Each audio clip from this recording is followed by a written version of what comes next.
Good morning to our guests from different countries. I would like to express my gratitude to the organizers. I would like to thank the Dean and the students that being this morning with us. I am not an expert on autism or on educating people with intellectual disability. I'm an international relations professor, and I'm an assistant professor, working on hard issues of policy and strategy, security, and defense.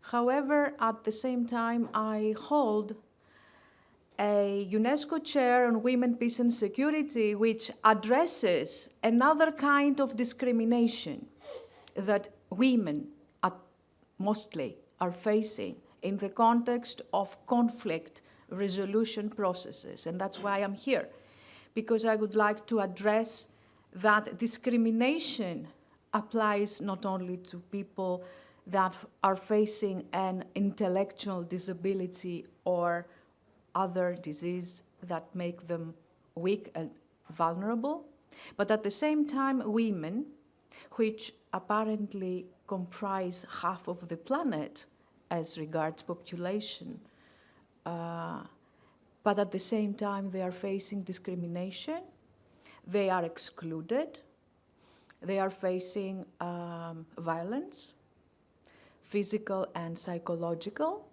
And psychological violence, I think, is something that you will be discussing, because this is from my little knowledge.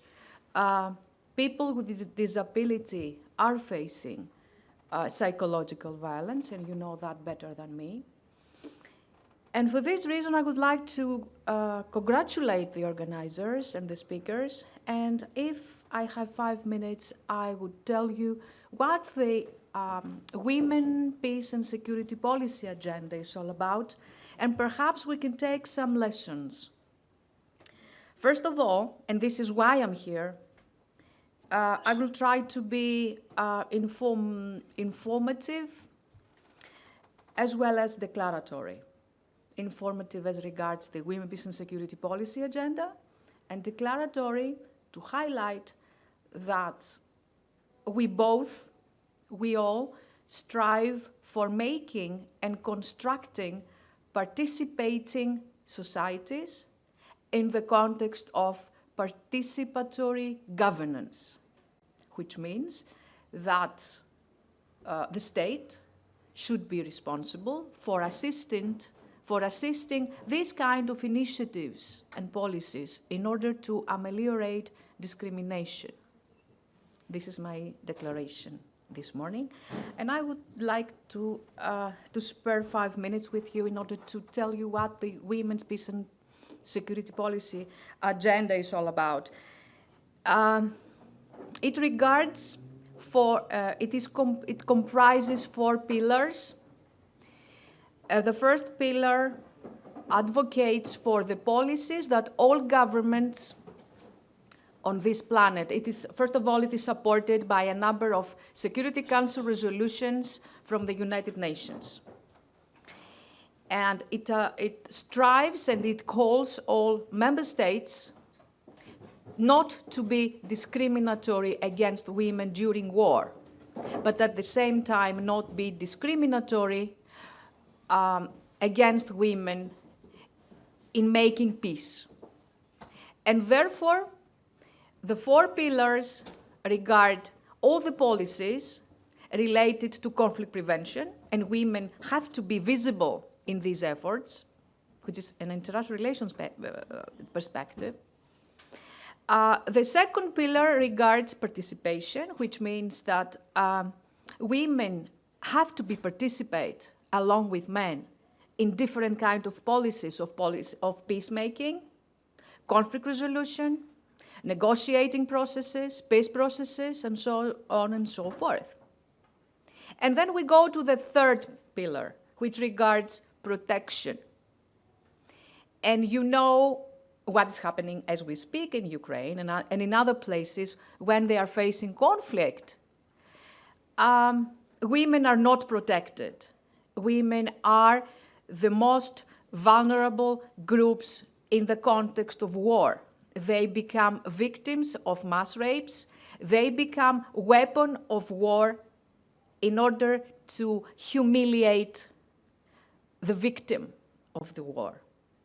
It is conducted by the perpetrators, by the ones that make the war, in order to humiliate the enemy. And this goes back to history, centuries ago. It goes back centuries. And in 2000, a number of states went to the Security Council and they said, well, we have to organize. We have to organize ourselves and make self-restrictions as regards the way we shall respond as regards women's participation in conflict resolution. And then it was decided to institutionalize this policy agenda, about which I forgot the fourth pillar, which regards the relief and support of victims as regards women. And then what happened?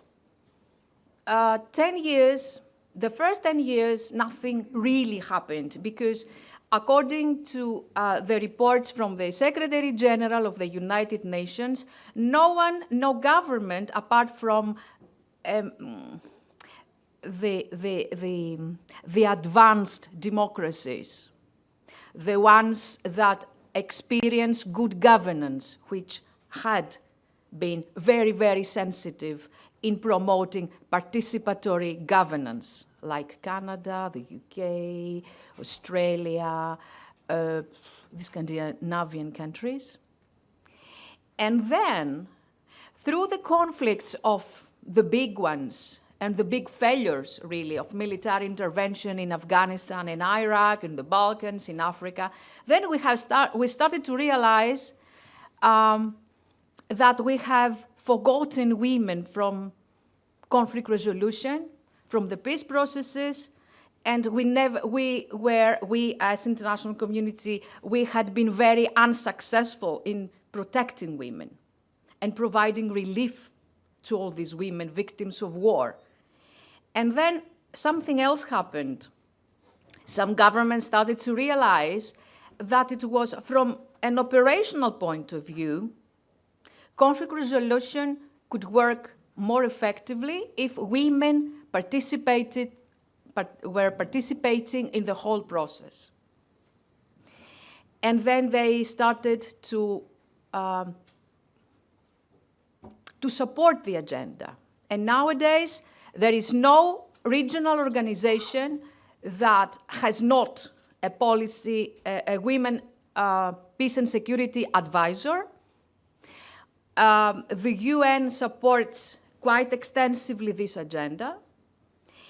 And all states, all governments, all EU governments are called to have a national action plan in implementing this policy agenda. Our country has finished, since 2 years ago, has finished the whole process, which I participated. I had the pleasure to participate in the deliberations.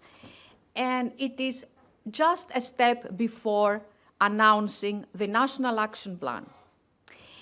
And it seems to me that it's something that, it's an example of an international institutionalization of a policy agenda, which is something that has to be applied in the context of protecting vulnerable social groups, as it is all those people that are facing intellectual disability, autism, and anything else making people vulnerable. And it seems to me that this kind of example, these good practices, although not all governments implement on a daily basis in everyday life at a tactical level, as my military experience would say, they do not really implement all the aspects, but it has been institutionalized, and governments as well as international and regional organizations are accountable as of whether they have applied this policy agenda. And I would like to say that this university is very sensitive in applying and budgeting the policy agenda, the Women, Peace and Security Policy agenda, through supporting this chair. Thank you very much.